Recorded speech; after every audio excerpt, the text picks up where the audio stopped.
Let's say that you're not 100 pounds and you're not lying on the sofa all day. Let's say that you're a little more than that and that you decide you're going to be somewhat more active. You're going to be kind of more active. Your body is going to burn more fuel. The more active you are, the more fuel you'll burn. The more active you are, the more fuel. It doesn't matter if you're this big when you start becoming more active.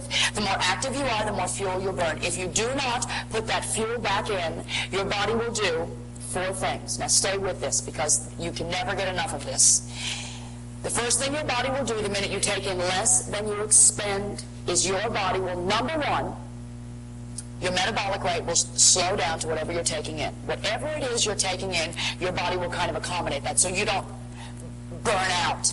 If you're on an 800 calorie a day diet, believe me, that's the level you're going to be functioning on. So you will be tired, you'll be lethargic, you'll be depressed, you'll be all those things. The second thing your body will do, your body will use its own fuel since you're not taking in enough. And one of the fuels that it's going to use is lean muscle mass. So you are literally going to be eating yourself alive. That's what your body does. It starts to use lean muscle mass because you're not giving your body enough fuel. Now, so far, you're tired, depressed, and weak. Which is exactly what happens on a diet, isn't it? Isn't that exactly what happens on a diet? Another thing your body will do is your body will begin to crave high-calorie foods. This is the truth. This is not This is not a psychological reaction. It's a physiological reaction. Everybody, 10, 12 days into a diet, starts to dream about cakes. They start to dream about candies. You get to the point where in the beginning you're like, I can do this. This is cool. I'm all right. I'm never going to eat that cake again. Then you see somebody with a cake in their hand, and you think of ways of killing the person to steal their cake. I've been there. I mean, I've lunged at people for a donut. I'm not kidding. Give me that donut! Oh, I'm sorry. I just lost my mind for a minute there. And then you run on because you're so embarrassed, and you shove the whole box of donuts in your mouth. We've all done the same thing. That's because your body is trying to make you take in more fuel because you are not taking in enough and you're burning too much. The fourth thing that happens, and the reason I told you this, and some of you have heard that before, this leads me into my favorite thing. The fourth thing that happens is your body will begin to store the fuel that lasts the longest in famine, which is what you're in, and that fuel is fat. So far, you're tired, you're depressed, you're weak, you have no energy, you're eating yourself alive, so you're getting weaker and weaker, and you're storing fat. Bingo. Now, here's why diets don't work. And everybody says diets don't work, but nobody explains why. What you lose in lean muscle mass, which is what you lose when you starve, you do not regain. When you put the weight back on, which we all know happens, you lose 20, you gain 30. You lose 50, you gain 70. You lose 10, you gain 12. You lose up, down, whoa, the yo-yo syndrome. What you lose in lean muscle mass, you regain as fat. You do not regain muscle. And I'm going to use a formula here. Let's say you're 150 pounds, and let's say at that weight you're 25% body fat. Just say. You go on a diet below 1,500 calories a day. Every diet I know is below 1,500 calories a day. It's called starvation. When you go below 1,500 calories a day, you're going to lose 20 pounds on this diet. Whoa, I feel great. I'm in a size 14 now. I love this. 20 pounds is off. If you gain that 20 pounds back within 6 months, now I've put that 20 pounds back on in 3 days. I'm serious. I have lost 20, gained 10, lost another 3, gained another 4 in 2 weeks. I can do that. Up, down, up, down, up, down. You put it back within 6 months, you're back to 150, you're a miserable failure, but this time you're 28% body fat. Do it again, you're 31% body fat. Do it again, you're 42% body fat. Your body fat increases every time you lose and gain weight because what you're gaining back is fat, not lean muscle mass. So that's why you keep getting fatter and fatter and fatter and fatter and fatter and fatter. Well, we got to stop the insanity. I mean, that's why the name of the program is Stop the Insanity. We've just got to stop. Stop weighing yourself. Your body cannot metabolize more than 2 pounds of fat a week. So you think you've done well when you lose like 8 pounds on your diet that week? You've lost water and muscle tissue. Remember, what you lose in muscle tissue, you do regain back as fat. So everybody thinks, well, damn it, the only thing I lose is 2 pounds a week. Let me explain something. You take 1 pound of muscle and you take 1 pound of fat. They weigh the same. That 1 pound of fat takes up 5 times the volume in your body. So if we lose 2 pounds of fat, Your body is going to shrink. Think about it. 5 times the volume. You get so little when what you're losing is fat, not muscle tissue and water. You get so little. If anybody had looked at me and said, you are going to be a size 2, I would have told them that they were taking hallucinogenic drugs. I would have assumed they were an addict. People walk up to me all the time now and they say, you're so little. You have such little hips. Look at the picture, guys. I did not have little hips. I had the biggest hips ever. I had the biggest boobs. I had the biggest upper body. You talk about grandma's arms. My arms were huge. That's why I was just, I was huge. I was a big girl. I was a double F bra size. I mean, where? And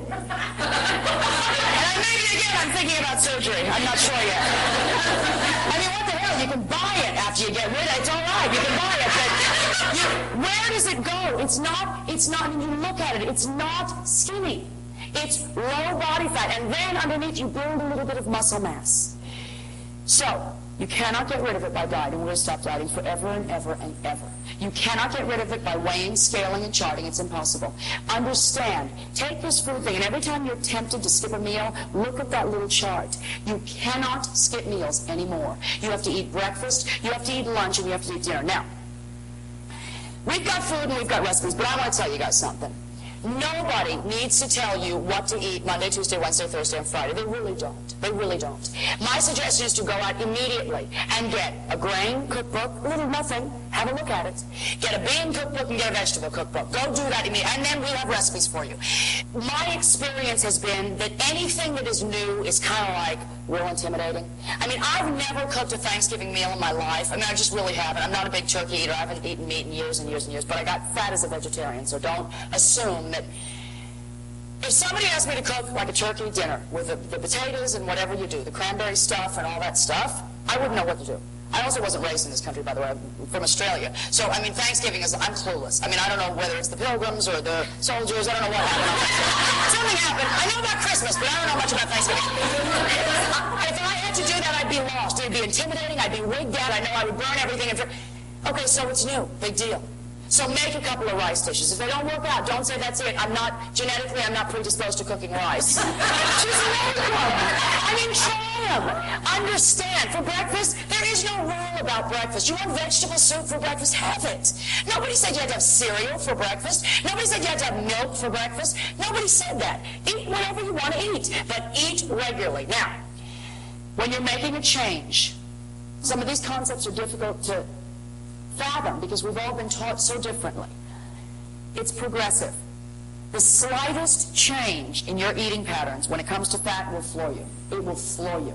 If it means going from the steak to the chicken, if it means going from the ice cream to the non-fat yogurt, if it means going from the omelet to the egg white omelet, you will be floored when you start to burn some of the fat that's sitting on your body, how quickly your body starts to shrink. I mean, you won't look at it and notice it like the 8 pounds that you lose in a week, but all of a sudden you'll be putting on a pair of pants, and they'll be hanging, and you'll go, ooh, how did that happen?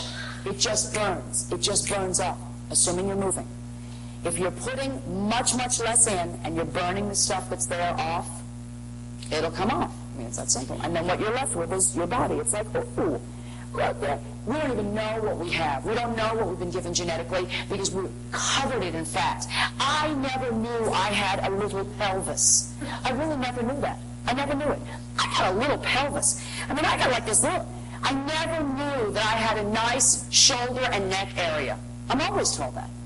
I never knew that because when I was, look at my picture, when I was fat, there was no neck. There was no neck, and all I had was boobs and neck. I didn't have a neck. I got a nice neck. I mean, it's like really cool. It's like one of those long necks. You know, when I get mad, the veins all stick out. I didn't know that until I stopped the fat. If you start to study things that teach you about food, you'll be amazed at what you find out, number one. And second, you'll be able to apply what works for you. Not everything I do is going to work for you. We have different tastes. We have different lifestyles. We have different desires. I mean, I kind of want to change the rainforest now. You know, that's kind of my thing. So I'm not going to eat a food that hurts the rainforest. I mean, so what? That may not be your goal right now. But the bottom line is when you understand that you have the choice, and when you understand that it's so easy to find out the information, you can then make your own decisions. One thing I would like to go over with you is something that I read the other day that made me want to throw up. No, it's really true. And you guys are going to get this, but we got to go over this. We get into the fat issue and we get into the real food issue. And real food means as close to the real food as you can possibly get. There is another issue that you might want to start to think about. You don't need to get nuts with it, but it is a thought. It's called real food versus chemicals. There are many things that we are eating that are nothing but chemicals. Pam kind of amazes me here. I'm a little stumped by this one. I don't know why all of a sudden we spray it and it's supposed to be good. Where did anybody get the idea that this was low fat? I read the ingredients and I was just like, first of all, it says flammable. Don't spray on a heated surface or near, it's flammable. I thought a fry pan was hot. I was a little, it's flammable. Did you know that? Anything that says keep out of reach of children, it's like, ah! Well, Pam is one of them. Ingredients: corn oil, which is fat, grain alcohol. Did you know there was alcohol in Pam? If you're an alcoholic, I'm serious. This is not a good thing. No, I'm not saying drink it. I'm saying if you don't take alcohol in your life, natural lesser than, oh, thank God, it's natural, and propellant. Does anybody know what propellant is? I think it's a bug spray. Isn't it a bug spray? Isn't it a bug spray? Now, I am not saying, just think.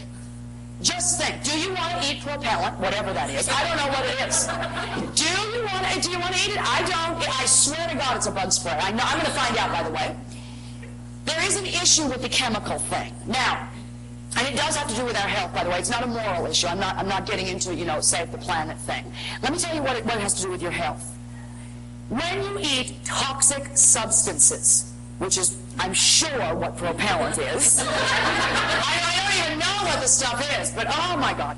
When you eat toxic substances, your body has to expend a lot of energy fighting these poisons. It really does. In digestion, in elimination.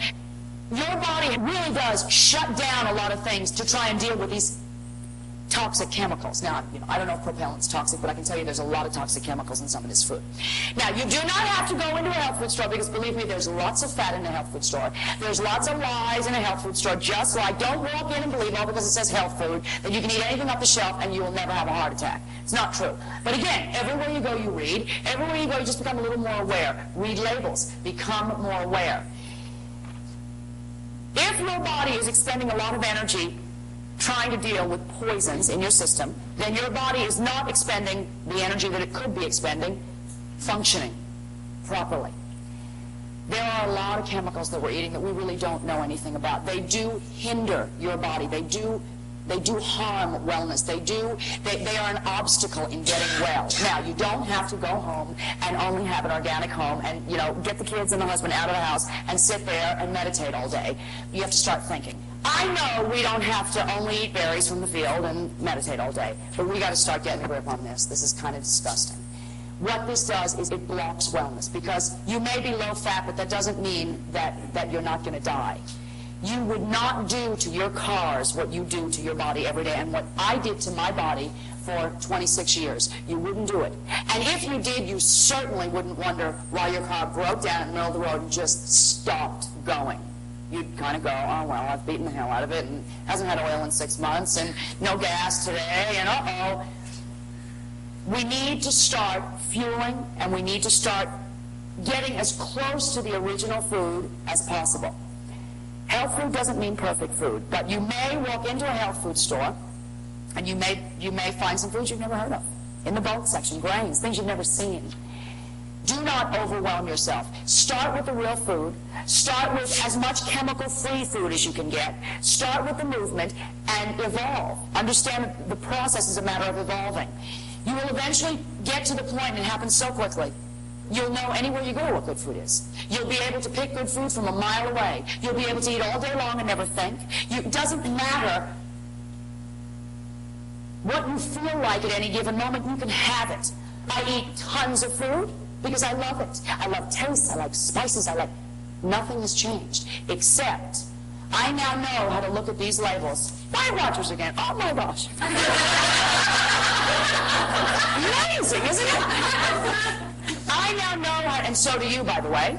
You now know how to look at these labels and how to find out what you will and won't accept in your life. Now, you may not be able to buy this puny little package of nothing, 8 ounces of food. Eat triple the amount of food and cut back on this fat. But you do know how to cook noodles, don't you? You do know how to make broccoli. Look at the picture. And we can figure out lots of sauces. We've got that. You do know how to do this, don't you? And you know how to make it spicy and tasty, don't you? And you know how to say, you know what, today I feel like a little chili flavor. Eat the chili flavor. Today I want curry. I want to go Indian. Well, make curry. There's very little fat in the spices and the by sauces. Remember, we're talking about French cream sauces. You can have picante sauce. There's lots of flavors you can have. Lots of flavors. Look at the picture and make it. But don't accept this. And there's not enough food in here to feed my 8-year-old child. Eat triple the amount of food. Look at the picture and mimic it. Keep the cheese sauce out. And make sure... Oh, you're talking about chemicals. I didn't even eat. What is Xanthan gum? That's scary. That's really... Oh, that's so scary. Anyway. This is not what you need to do. But you can eat this picture and eat this much of it. When you start changing your body, when you start changing your habits, changing your food, another thing that will happen is you will get family response. The kids, if you go home, if every night for dinner you guys have pizza, let's say that's all you eat. Let's assume it's that bad. And if tonight you go home and you give your kids a bowl of brown rice and some soybeans, you're in for some trouble. They're going to go, Ma, this ain't happening. Don't do that to yourself or to the family. And the husbands, it ain't going to fly. If you've got, a hungry jack at home, a man-eating, whatever, meat-eating man, if you've got a real man at home, don't give him that bowl of rice tonight. Maybe you take your steak. It's true. I have had so many people do that. They get a bowl of bean sprouts. Yeah, honey. We're not eating fat anymore. It's not a smart thing to do. Take the steak, maybe cut it in half and make sure it's lean, but start to eliminate it. Take some great fettuccine dish that you make, add some rice to it, put a few more vegetables in. Just start replacing the bad with the better. Slowly. It's a very slow transition. Children do not need any diet. Nobody needs a diet. But obesity in children is a national epidemic. It's a real problem. Our kids are eating total crap. So, again, another social issue, but we won't get too far into it. There is nothing wrong with children eating grains, beans, and rice. They don't fight it. They like the food. They like pasta salad. They like, big food. Come on, kids, let's go eat. My children are not obnoxious, little low-fat. They don't walk into school and go, oh, no, thank you. We don't eat that. I don't let them do that, but my kids eat to avoid all the problems that I faced in my life. They eat well. They eat high-volume, low-fat foods. They eat lots of it. When they want a muffin or a snack, it is a real food, low-fat muffin or snack, and they can have as many as they want. You want 10 muffins? Have 10. Many times I sit down with them and have 10 muffins with them, with jelly on top. That's not such a bad snack. We have midnight snacks sometimes when we're watching movies and hanging out on a Saturday night, and I make pancakes, whole wheat pancakes. No, I don't put the butter on, but do you think I miss it when I have 8 pancakes covered in maple syrup? What am I missing? Do you see what I'm saying? That's not a fat meal. Baked potato, many as you want. There's only one thing you need to eliminate. It's that pat of butter or that sour cream that nobody eats this much of. You either eat this much sour cream or you don't eat it. There's no point in this much sour cream. It's I know it's a big thing. I don't see the point in decaffeinated coffee. If you're going to drink coffee, get the buzz or don't drink it. I don't get it. Do people really like the taste of coffee? I hate the taste of coffee, but I like that caffeine thing that happens. It's your deal, but look at your life and enjoy your food again and eat your food on a regular basis. I'm big on soups because I have a busy life, and I'm sure you guys have a busy life also. I make every Sunday 4 or 5 soups. And what I do is I stick them in the fridge. I'm not a big cook, and I do not go home every night and put the apron on. Believe me, I look very stupid in an apron. I do. I look like a transsexual in an apron. Very scary. It is. Hi, honey, I'm home. It's true. I did try it once, but that picket fence blew up. I have soup in the fridge. I always have some noodles or some rice or something. Example, I'll tell you what I did yesterday. I made a great lentil soup. It's one of my things because I like real spicy, and I put jalapenos in there, and it's thick, and I love thick, hearty stuff, especially in this weather. It took me 20 minutes to make. It's not such a big effort, believe me. I made a huge lentil soup, and I put it in the fridge. We came on, we're running, we're doing our thing. We come home, I made a whole bunch of noodles. I poured the lentils on top, and we had lentil soup and noodles. It was fabulous. You can have bowls and bowls and bowls of it. You don't have to worry about fat when don't even think about fat when you're eating that. There is nothing to think about. And you couldn't eat enough of it. You can eat until you're full. Eat until you're full. And when you do, you don't walk around dreaming about food. You feel great. I mean, you've eaten and you're full and you got energy, you feel great. If you want something sweet, have something sweet. Just don't have any of this stuff. If you look at your lifestyle and do what works for you, find the taste you like, don't give that up, and accept the fact that this is going to kill you, and eliminate it. Just eliminate it. I looked at peanut butter today. I didn't think they put anything on it because I couldn't see the side. And then when I got in the car, I saw the top of this thing. I mean, everybody knows that peanut butter is fattening, right? Does everybody know that? We've got to talk about oil. Saturated, unsaturated, poly and mono, you know? It is the most confusing thing on earth, and I don't know why it is. I got to tell you this. We're under the impression, number one, that we need oil in our diet. We don't. You will get enough fatty acids from the foods you eat, believe me. Second, we have been taught that saturated fat will kill you and unsaturated won't. It's not true. They'll kill you in different ways. What saturated fat is any fat that is solid at room temperature. Now, I heard that a long time ago, and I thought, what the hell does that mean? On the outside of your steak, that white stuff, the marbling inside, that's saturated fat. When you see butter, anything that at room temperature stays solid is saturated fat, with the exception of some oils, cottonseed oil and palm oil and coconut oil, but don't worry about that. What saturated fat does, it does exactly what it looks like. It is thick, sticky junk that goes inside your body, and it just attaches to the inside of your arteries. That's what it does. That stuff sticks to the inside of your arteries. That's why they say that will give you a heart attack. Because it literally wads up inside your arteries. Because it's thick and sticky and gross. Unsaturated fat, mono and poly, don't worry about what the difference is. It is liquid fat. It doesn't stick to your arteries until you have so much of it that it kind of adds the other stuff, joins the other stuff. It goes right to your hips. Fat is fat. All oils are fat. Now, there are some that are better for you. All oils are fat. Don't eat them. All oils are fat. All of them. Some are better, some are worse. Some will give you a heart attack. Others will kill you in depression because you're so fat that you hate your body. Which kills you faster, I'd like to know. I never had the heart attack, but I almost blew my head off. So I don't know what kills you faster. All oil is fat. And then there is another one, this omega-3 fatty acid thing. I'm clueless. I think it's got something to do with Eskimos, and I think it's something to do with eating fish, and I don't think anybody knows what the hell any of that means, to be honest with you. There's something about eat fish, and then everybody was eating fish oil tablets. Isn't that brilliant? We're all fat, and we're going to start eating fish oil. If you want omega-3 fatty acids, have a little fish once in a while, and you'll be fine. But I wouldn't suggest taking fish oil tablets. It's like lecithin. Remember when we were all drinking cider vinegar, lecithin, and kelp? Remember that diet? Lecithin is so high in it's like we were sucking down 90 grams of fat a meal. Do you remember that diet? And we all stunk cider vinegar. My little brother, I have a little brother that we call the Catholic mistake because we were from a big Catholic family, and he came along like 11 years later, and so we all called him the Catholic. It was like, Mom!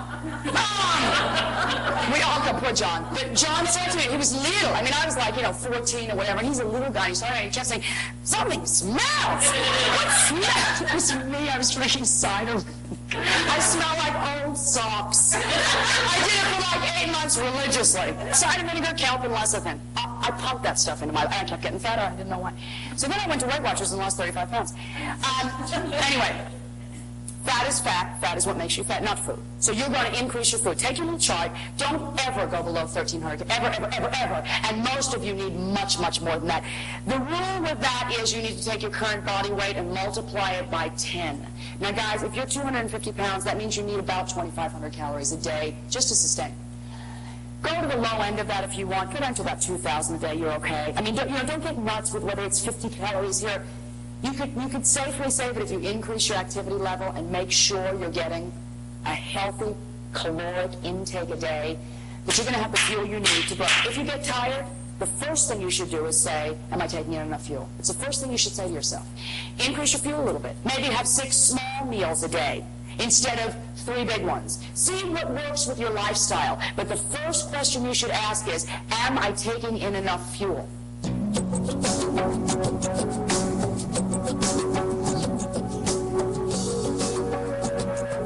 enjoyed the food seminar. Anytime you're in Dallas, Texas, you call my studio and you come on. We do seminars all the time, and they're fabulous. The next tape 2, you and I are going to spend some time just talking. Let's talk about some of the details of this. Let's put it all together. I want to make it make a little more sense to you and help you apply it to your life. Go to the next tape.